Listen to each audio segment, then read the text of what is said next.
Hi, I'm Cardiff Garcia, and this is The New Bazaar. Coming up on today's show. When you flip the script and look at China's performance on diffusion capacity, its ability to adopt other information and communications technologies like cloud computing or industrial software across the entire economy, it trails the U.S. significantly. Jeffrey Ding on the race for economic and technological dominance between the United States and China.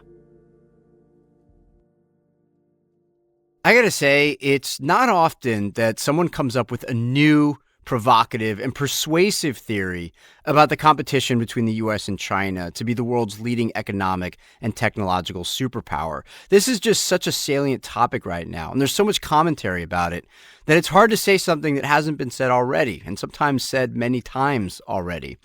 But today's guest, Jeff Ding, is a scholar of international relations at the George Washington University, and he has done just that. He's the author of a new book called Technology and the Rise of Great Powers: How Diffusion Shapes Economic Competition. And the short version of Jeff's theory goes like this. It's not as important as you might think for a country to be the first country to develop the new technologies of the future. What really matters instead is two things. First, that the technologies that a country does develop are general purpose technologies, GPTs. In other words, technologies that make every sector across the economy more productive, more efficient, more innovative, like the computer. The computer didn't just make the tech sector more productive. We all use computers. Workers in every industry use computers to be better at their jobs. And the second thing that matters is that a country be especially good at diffusing, at spreading those general purpose technologies all throughout the whole economy, precisely so that those technologies can make everyone more productive, more innovative, and so on. And as Jeff argues, the U.S. already has big advantages over China on both of those indicators. But why is that? What makes a country better at technological diffusion? What are the leading contenders for the next general purpose technology of the future? And what policies can a country put in place if it wants to become or remain the world's dominant economic superpower? The answers to those questions are all in this really great chat I had with Jeff. Here it is.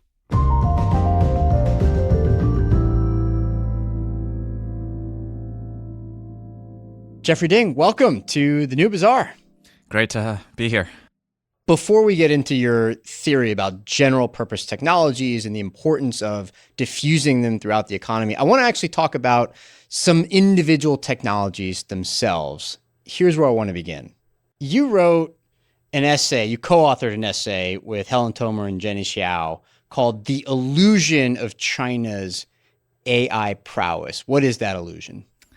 I think the illusion there is specifically this belief that China is poised to overtake the U.S. as an AI superpower. And so in that essay, we were showing how China is still very much a fast follower in artificial intelligence. Specifically, we looked at 26 different large language models that Chinese labs were building and showed how they were still pretty far behind the U.S. and some of the challenges that China has with deploying some of these large language models, specifically as it relates to the need to have information controls on sensitive political content.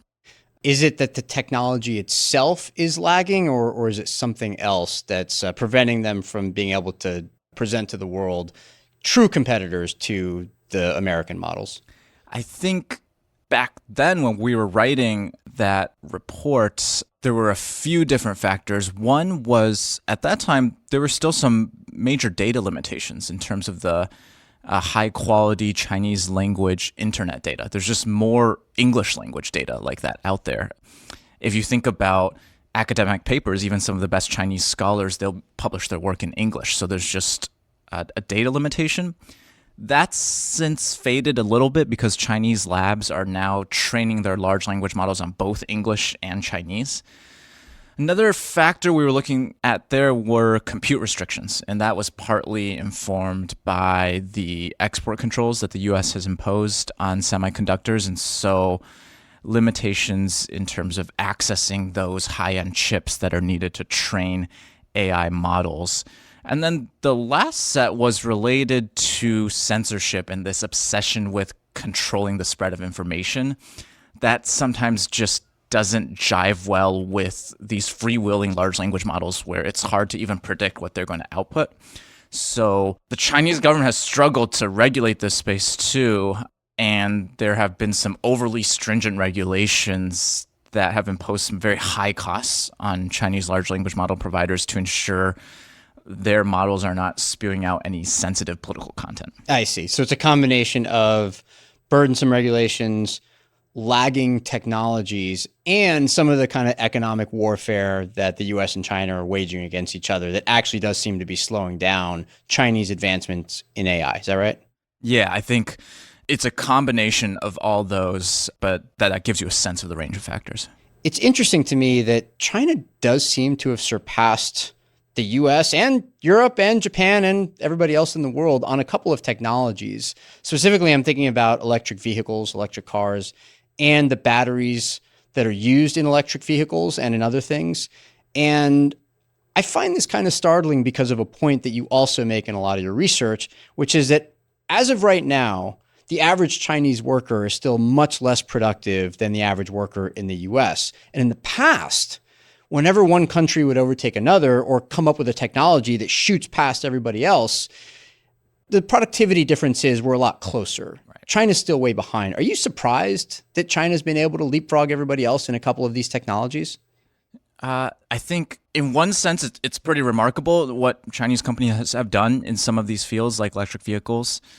On some level, though, I'm not really that surprised. Just to give some context to what you were saying, in some of my research, I've looked at when does one country surpass another to become that leading economic power, and that's oftentimes based off of having a more productive economy, right? Labor productivity, or indicator economists use called total factor productivity.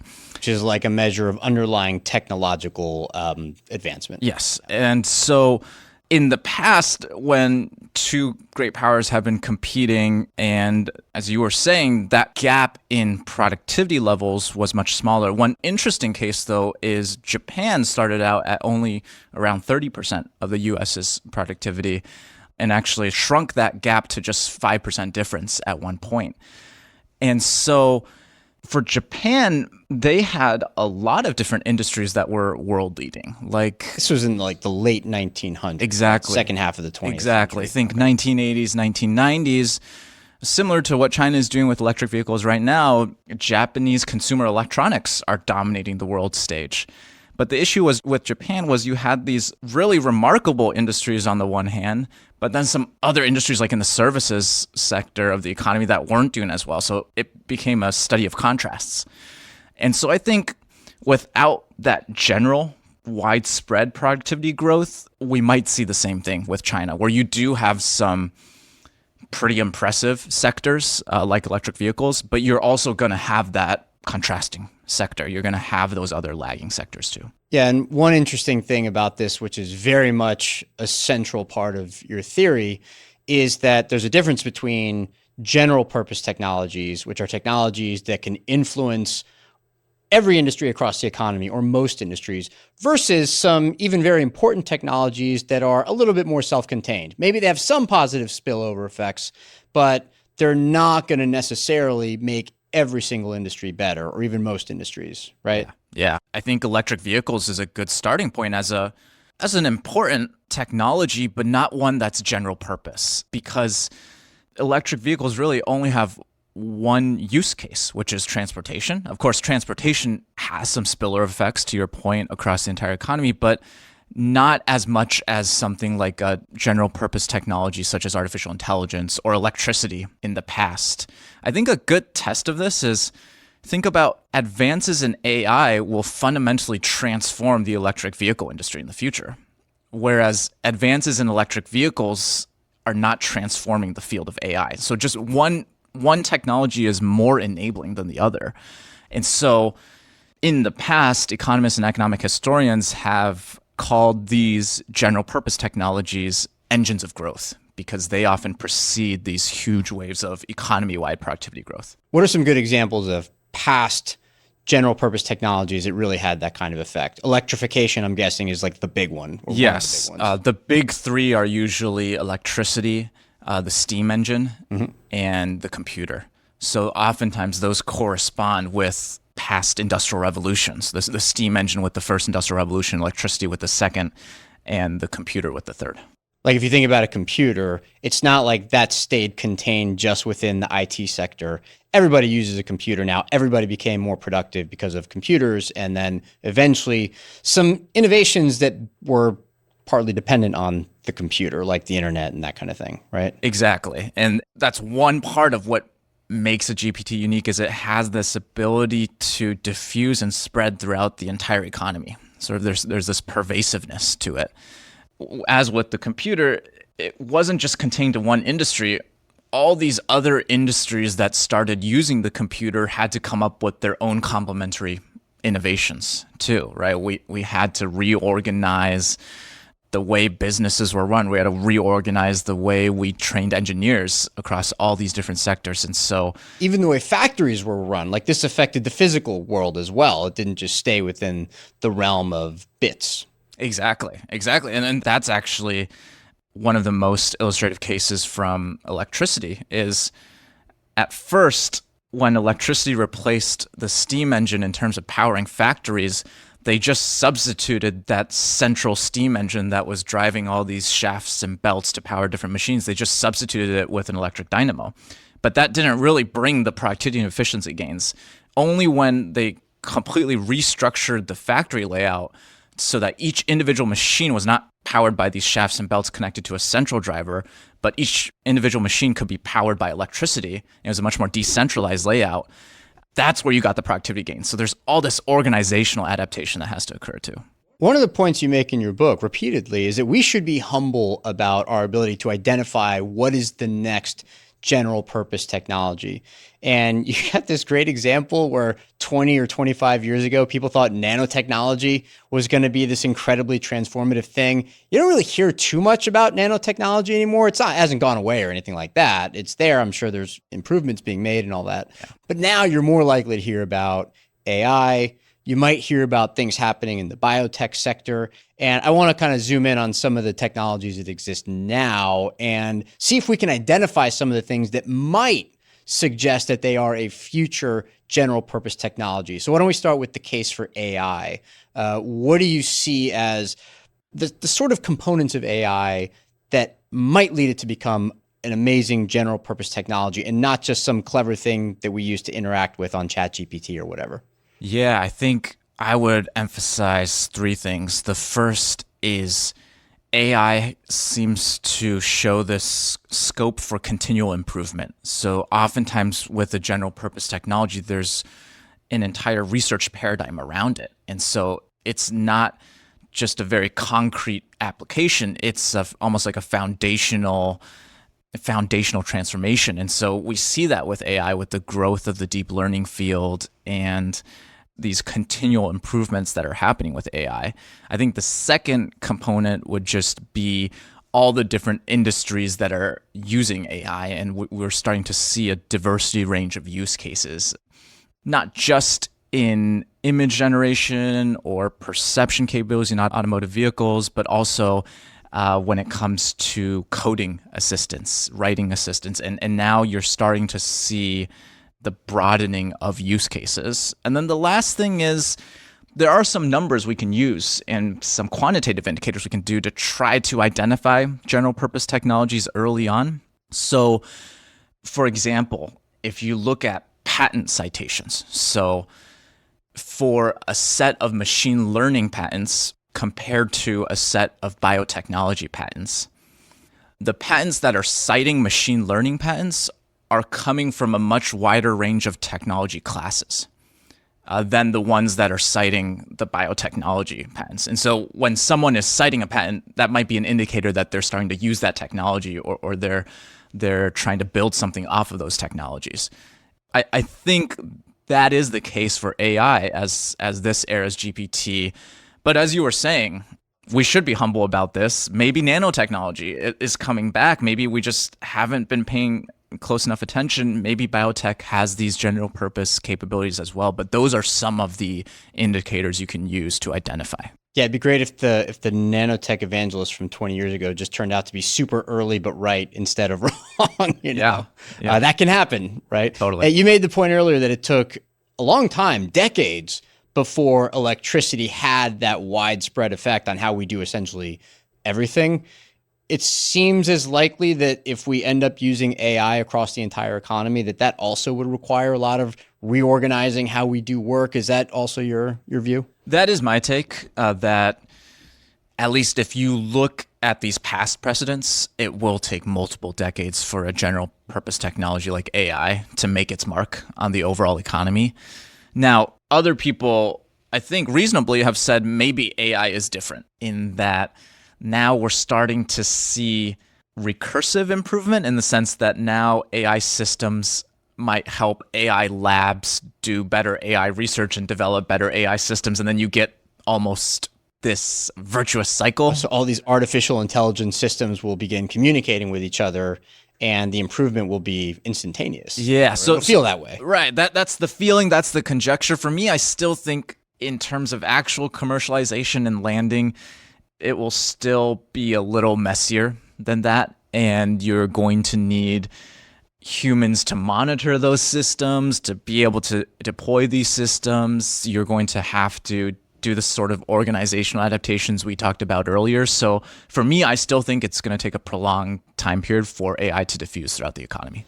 You said something interesting earlier, which was that artificial intelligence can help make possible or at least transform the way electric vehicles are made, produced, and used. Same thing with, autonomous vehicles, but that it doesn't really go in the other direction. EVs can maybe provide some extra data inputs or something to AIs, but beyond that, not going to make a huge difference. And that's a good way to identify what might be a general purpose technology. Using that logic, I guess I don't want to rule out the biotech stuff just yet, because if that makes us all healthier and helps us live longer or whatever, like that could feed back into the economy because we'll be better workers, clearer thinkers, and so forth, right? Yeah, biology is so fundamental to everything. So if you can make someone a more productive and healthy worker across all these different fields, then that has that same sort of generalized productivity boost. Yeah. Let's now go to the theory in your book, general purpose technology theory, and what it essentially means for the possibility that a new country can become the global economic and technologically dominant power, the new great power, possibly even leapfrogging the current great power. So a general purpose technology has to be the thing that makes this possible, or multiple general purpose technologies, not just leapfrogging with some new, even very impressive innovation. So we were talking about this earlier, but that's sort of step one. Is that right? Correct. Yeah, it's identifying first what are the technologies that have the most potential to shift the economic fortunes of nations. And I think general purpose technologies are that prime candidate.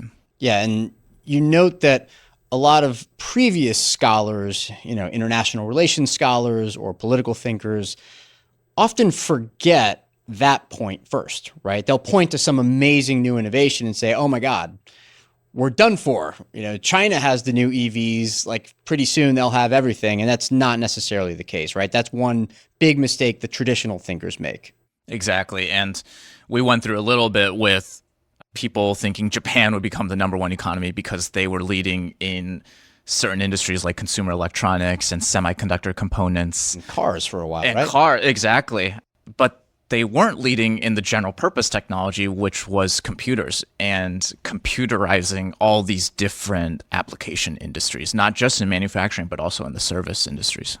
The second step is that an economy has to have the ability to widely diffuse that general purpose technology so that it can precisely be applied to a whole bunch of industries and not just stay kind of within its own realm. Is that right? Yeah. And I think, Cardiff, if you look at all these past cases, when you're looking at competition between great powers and rising powers, in fields as broad as AI or electricity, no one country is going to be able to monopolize innovation in all these. sectors. No one country is going to have the only frontier firms in AI or electricity.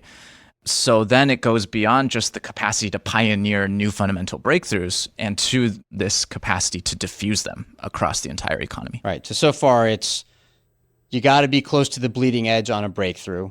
That breakthrough should be a general purpose technology, and you should be able to diffuse that technology throughout the economy.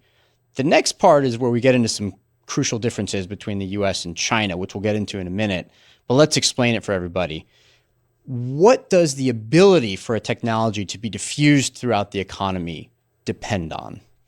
Yeah, I think there's a bunch of different factors that we could go into. What I focus on in my research is institutions that build human capital, because the skill base of a country, it feeds into everything else. It feeds into your specific technology policy. It feeds into things like patenting systems, intellectual property systems. It feeds into all these other factors we could talk about. And so my argument is, in this current competition between the US and China, successful adaptation to AI, the successful ingredients to AI leadership will rest on the ability of that country's institutions, education and training systems to widen the engineering skill base connected to AI. Here's a quote from your book. You write, "When widespread adoption of GPTs is the priority, it is ordinary engineers, not heroic inventors, who matter most," unquote. What do you mean by that? I think as I was going through all the historical cases, the conventional wisdom would really valorize the heroic inventors, the James Watts of the world. Tesla, yes. And today even we celebrate the technologists, right? The pioneering innovators. And actually when I went back through and poured through a lot of the new work that has come out in terms of work by economic historians and historians of technology, they've showed that Britain in the first industrial revolution, for instance, didn't really have an advantage when it came to heroic inventors. France was producing a lot of the major breakthroughs at the time too, but Britain's advantage was just in this average technical literacy across the people who needed to be familiar with applied mechanics. And it was the same thing with the US too. In the second industrial revolution, 1870 to 1913, at the time we were sending our best and brightest chemist students to Germany to complete their PhDs. We weren't at the scientific frontier, but the US was able to win out in that second industrial revolution because they were able to train a wider base of mechanical engineers. You also emphasize, and I'm drawing from a recent essay of yours, institutions that incentivize technology transfer, trade openness, along with human capital. How important is openness to the rest of the world in this process? Yeah, I think part of the reason why trade openness is so crucial is no one country is going to be able to go it alone in this current age. Even among the most advanced economies, the majority of their productivity advances are going to come from international sources. And so openness to other economies allows your firms and universities and market actors to be plugged into those global innovation networks so that you can quickly adapt an innovation that gets pioneered somewhere else. The American university system, for all its flaws, and I know there are, quite a few of those, is still the envy of much of the world, and it's quite big and varied. It seems like, based on your theory, that is just a massive advantage over everybody else. Is that right? 100%. For me, one of the reasons the U.S. has been so successful in adapting to all of these general purpose technologies is because it has a decentralized approach to its university system. And so, right, you have this diverse mix of all these varied types of universities. They can set their own curriculum and adapt to the local conditions that they need to foster to spread different technologies. And so in the context of US-Japan competition, for instance, Japan's approach to shaping its software engineering curriculum was very much top-down, and having their education ministry try to centralize the control of that curriculum, and they tried to foster these centers of excellence. So it's like by telling people what to study, what to emphasize, instead of letting people choose and letting it be a little more organic. Exactly. And we see that with China's attempt to institute like an AI major across their entire university system. You would never see something like that in the US system, where the Department of Education is saying, okay, all these schools have to develop an AI major. You would let schools, for some schools where it makes sense to maybe develop a separate school of AI, or some schools would fold it into the computer science curriculum. And I think that that's part of the advantage, is the adaptability of the US system. You mentioned before that it's really helpful to have a lot of human capital, and in particular, a skill set that makes it easier to apply the general purpose technology. And you mentioned AI engineering in the case of AI. One question I had was, what if the skill set that's really useful for applying AI is a little different from engineering, or skill sets that in the past were helpful for applying previous general purpose technologies? What if some element of creativity or other kinds of thinking or other skills generally are the ones that are really important, or even some in combination?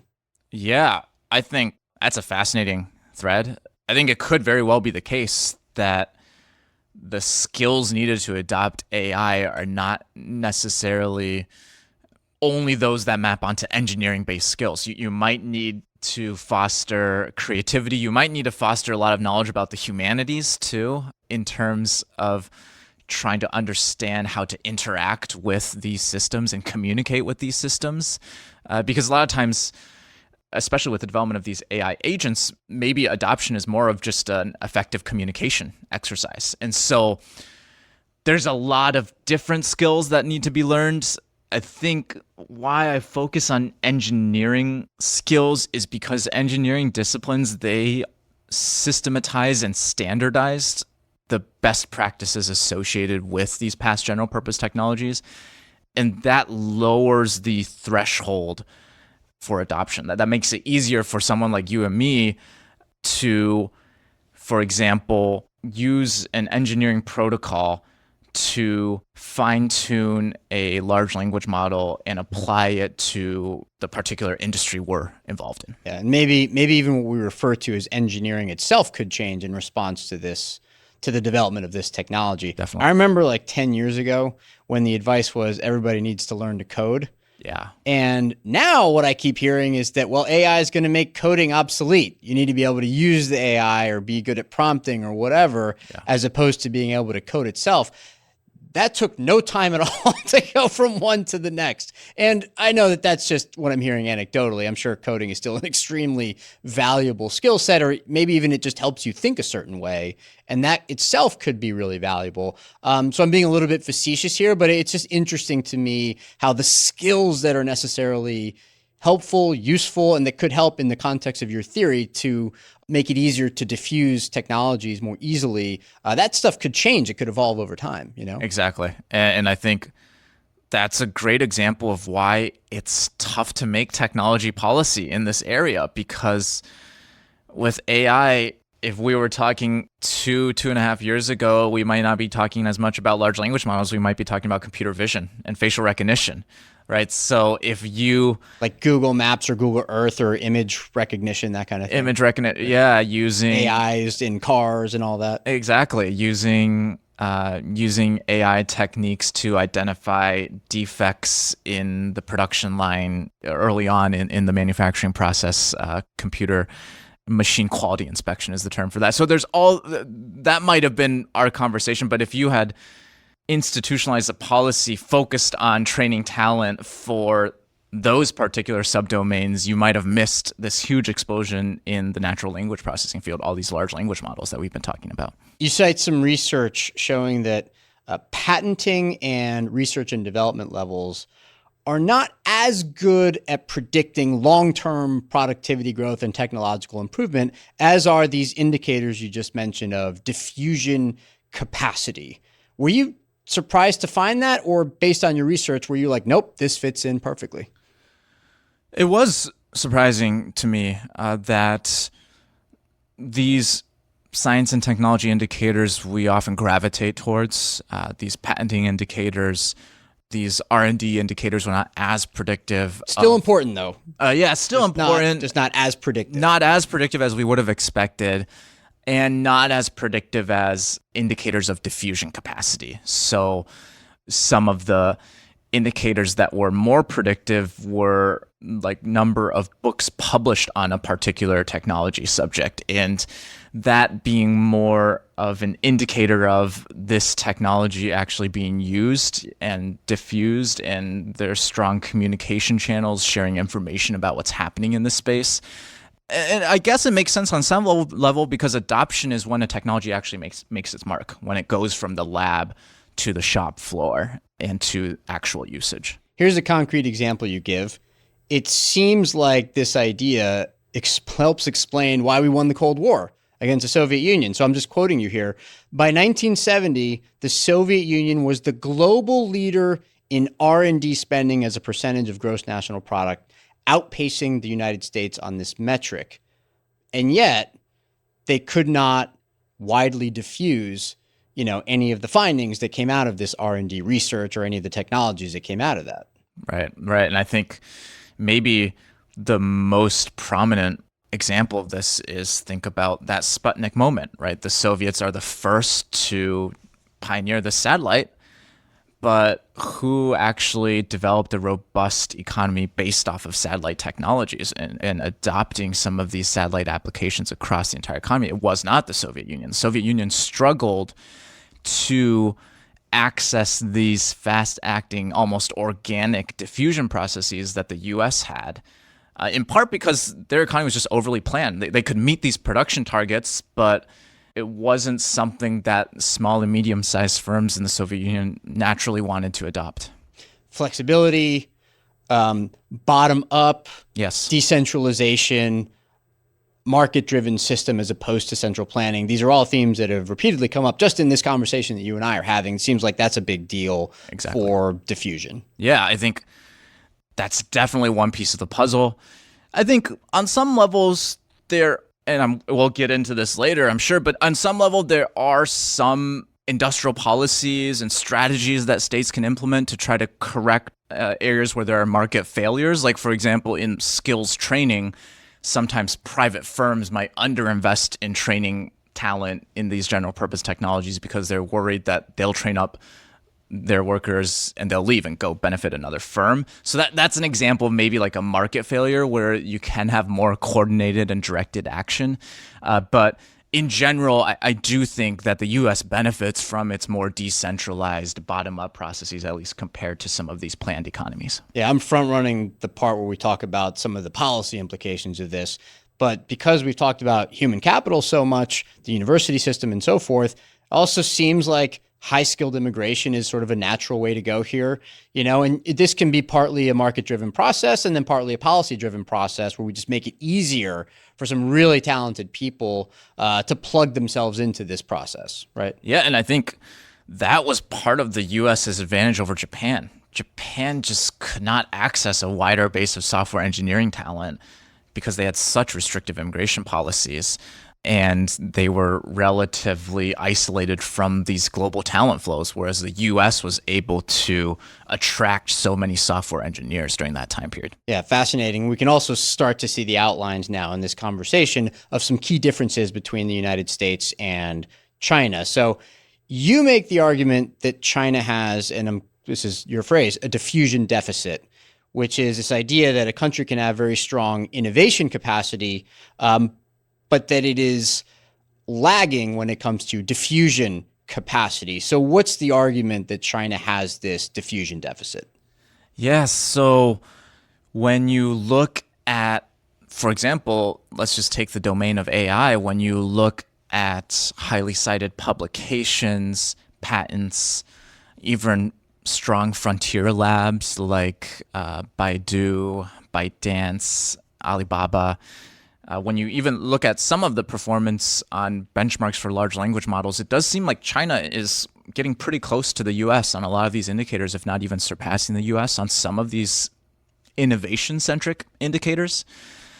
But when you flip the script and look at China's performance on diffusion capacity, its ability to adopt other information and communications technologies like cloud computing or industrial software across the entire economy, it trails the US significantly on those indicators. So that's what I was trying to get at there, that China is almost a bit top heavy in its science and technology ecosystem, and its innovation capacity far outpaces its diffusion capacity. You also looked at the capacity for each country to train average artificial intelligence engineers. And you've got this statistic here that I want to read from, which is also really interesting. There's this sort of measure that looks at a university's ability to train an AI engineer based on whether at least one researcher at that university has published a paper in a leading AI conference. And then you looked at it for the years 2020 to 2021. China had 29 universities that met this standard. The United States had 159. Pretty good, right? Yeah, I think what I was trying to get at there is set a very low baseline for quality. You just need to have one researcher affiliated with your institution that's published in an established AI journal or conference. And that's trying to show what is the, almost like how deep is your bench? What is the range of institutions that can train average AI engineers? And on that question, the US is really the world leader. China, once you get past the Tsinghua universities, the Peking universities, the top tier, not as much of a wide and deep bench of universities. A couple of previous guests on this show, Caleb Watney and Heidi Williams, have a lot of really interesting ideas for how to make academia more relevant to industry, how to improve the communications between the two, and how to pursue ideas that could be more applicable, more, I guess you might say, practical. But you say this is also a profound problem in China. Yes. Maybe even a much bigger problem there than it is here.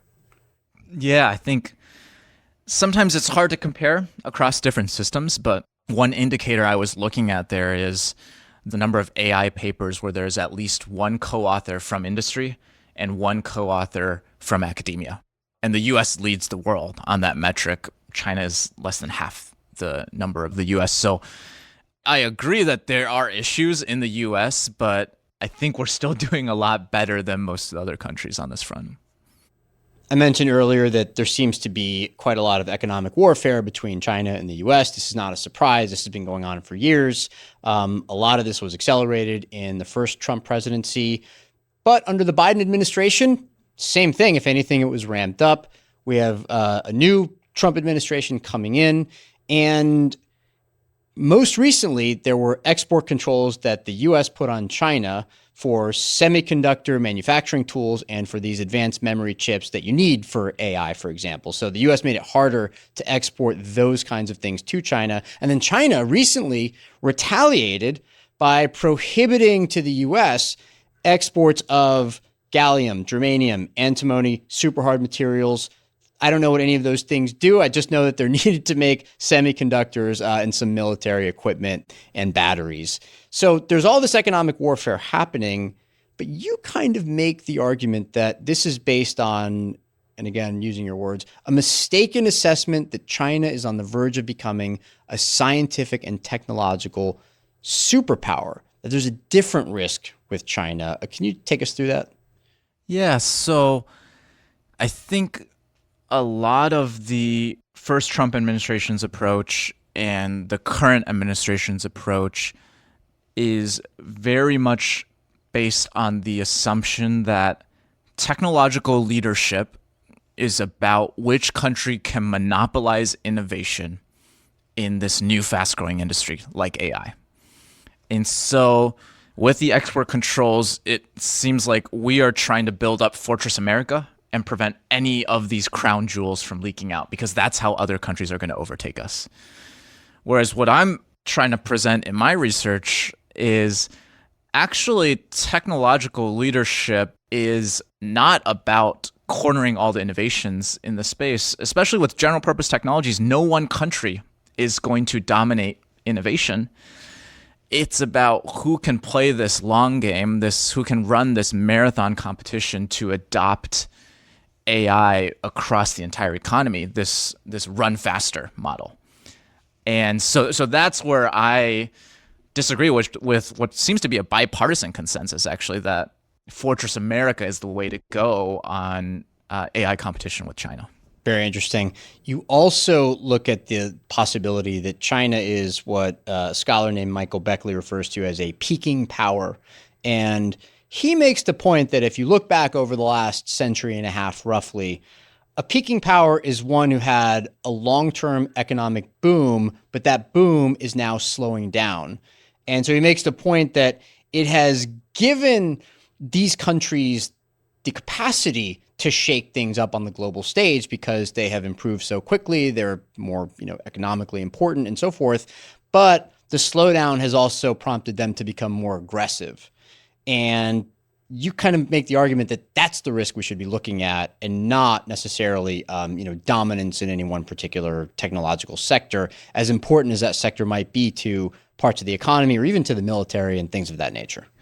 I feel pretty confident that the U.S. is very well positioned to win the AI race in the long term.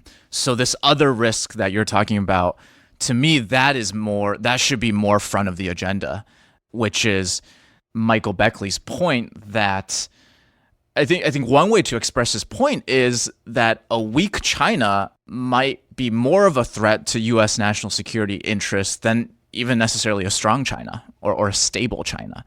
And so if the export controls actually do what they're intended to do, it's almost a form of containment. If they actually work, if you're able to close all the loopholes, potentially you are really hindering China's economic growth overall. And so we know that peaking powers potentially could be more dangerous for the international system. And so it seems counterintuitive in this environment, especially in DC, which is where we're sitting right now, but it's actually been U.S. diplomatic policy for decades, which is that a strong and stable China might be more in the U.S. national security interest. How do we balance that idea, though, with the notion that we want to be as secure as we can be when it comes to national security, when it comes to the military, and frankly, when it comes to a lot of economic sectors as well? And in particular, if China increasingly sees the U.S. as a geopolitical adversary, it almost seems like there's no way to avoid some version of this. I'm not saying that the particular way we're going about weaponizing our economy against China is the right way. I don't know.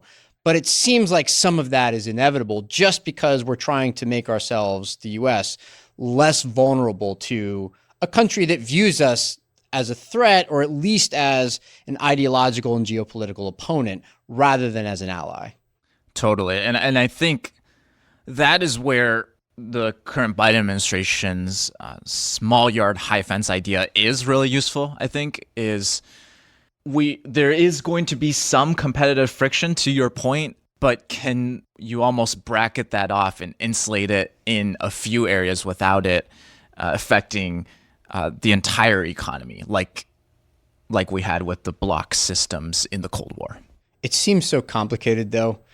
I asked Paul Krugman a version of this question as well in an earlier podcast, and he said, look, if we import a lot of toys or shoes and things of that nature from China, things that have no national security implications, that's totally fine. Like, we should not have tariffs on things like that just to hurt China for the sake of hurting China.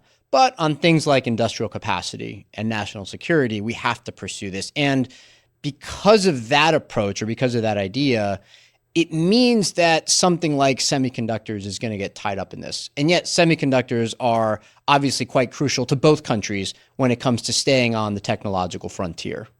Yeah, I think it's tough to implement this in practice, to your point and to Paul's point. I think my starting point, though, is just being clear for AI. What is different about AI than toys, or what is different about AI compared to even semiconductors, and then trying to craft an effective technology policy from there. And if you think of AI as this general purpose technology that no one country is going to bottle up, then it makes more sense to adopt that run faster model. Mm-hmm.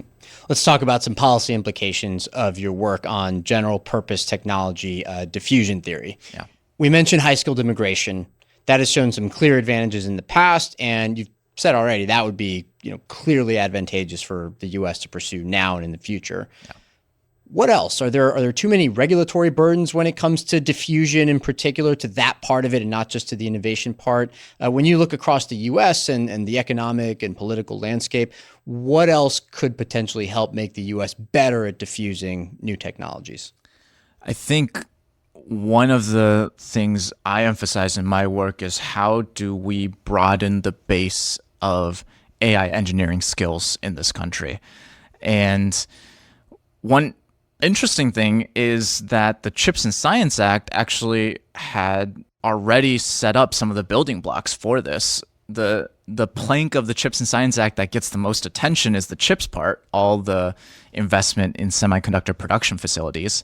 But for me, the more important aspects of that act were the science part, which invested a lot into STEM workforce development.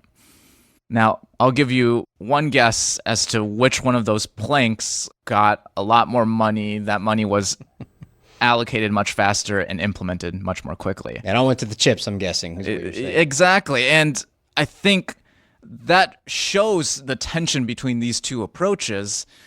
There's no constituency, there's no like concentrated interest group that's like saying, hey, let's make STEM workforce education a little bit better for everyone, right? That's a diffused, dispersed interest almost by definition. And so those are the types of policies I would push, is fully implement that part of the Chips and Science Act. Another potential recommendation would be to provide greater backing to community colleges as another pathway to developing AI engineering skills. So those would be some policies on the skill formation front. Also, we've been talking about, you don't just want to develop a lot of AI engineers, you want them to have the practical skills and be connected to industry, right? These university industry linkages. There's some cool policies I think the Canadian government has implemented that encourages internship programs jointly funded by industry and universities to get those sort of practical skills for students, those experiential learning opportunities for them while they're still in school. And so that would be another set of policy ideas. A lot of your research seeks to overturn a lot of longstanding thinking on these issues and on what makes it possible for one country to either catch up to or leapfrog another country. How has it been received?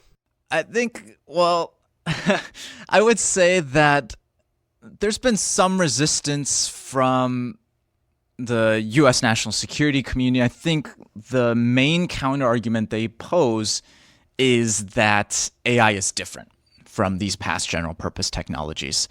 And in particular, I think that a lot of folks have this view that there will be some sort of fast takeoff scenario with AI. And by that, I mean what we were talking about at the very start of this conversation, AI systems getting recursively better, building other AI systems, then coordinating with other AI systems. Like a sudden spike in exponential growth or something. Sudden spike in exponential growth, and voila, you have an army of 100 million programmers that can execute cybersecurity attacks and boost some sort of decisive military strategic advantage. And that deviates pretty greatly from the general purpose technology diffusion picture.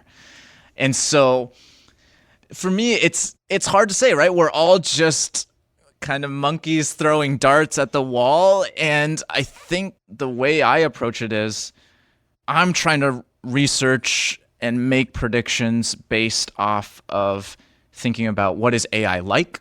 It's like a general purpose technology. Let's look at how competition over general purpose technologies unfolded in the past. For these folks, they're very plugged into what's happening in AI today in the frontier labs, very much in that sort of inside view. And so I don't think one is definitively wrong and one is definitively right. I think we should just have a greater mix of both perspectives and see what comes out in the wash. I just think that we hadn't really had this alternative perspective yet. So that's what I wanted to insert into the debate. Very interesting. Has your work made you more optimistic or pessimistic about the economic and technological future of the U.S.? It's definitely made me more optimistic about the economic and technological future Really? of the Why? US. Yeah, I think, as I mentioned in that last chapter of the book, I come to the conclusion that the US is very well positioned in competition over AI with China. Some of the statistics about universities that we cited, the ability to broaden the base of AI engineering skills, and sort of the starting point that the US already has with its lead in productivity across the entire economy.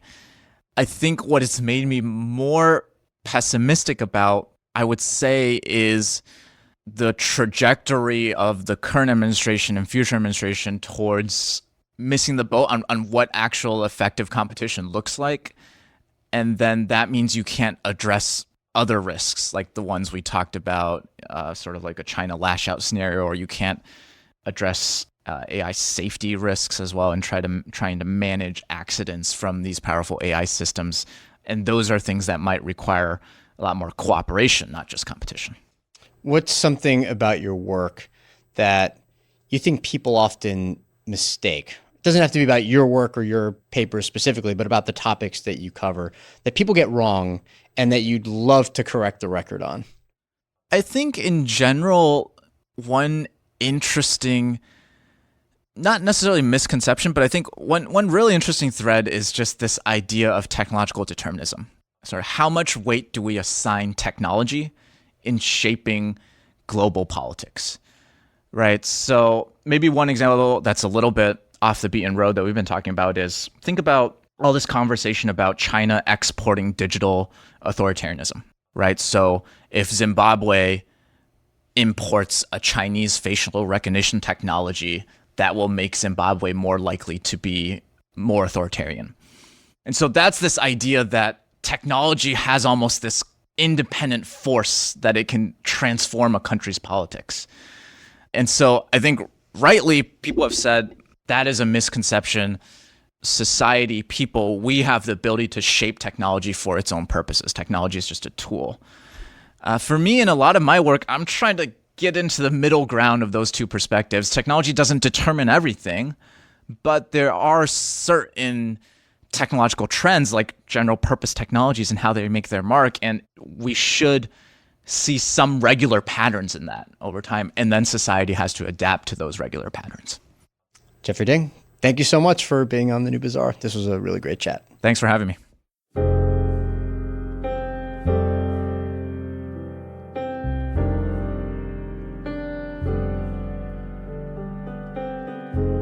And that's our show for today. You can find links to Jeff's book and his scholarly papers and essays in the show notes for today's episode. The New Bazaar is a production of the Economic Innovation Group. Adrian Lilly is our sound engineer, and our music is by Scott Lane and DJ Harrison of Subfloor Studio. Please follow or subscribe to The New Bazaar on your app of choice, and if you like today's show, please leave us a review or tell a friend. It really is the best way for others to discover the show. And if you want to get in touch, I'm on X, or formerly Twitter, as @CardiffGarcia, or you can email us at thenewbazaar@eig.org. And we'll see you next episode.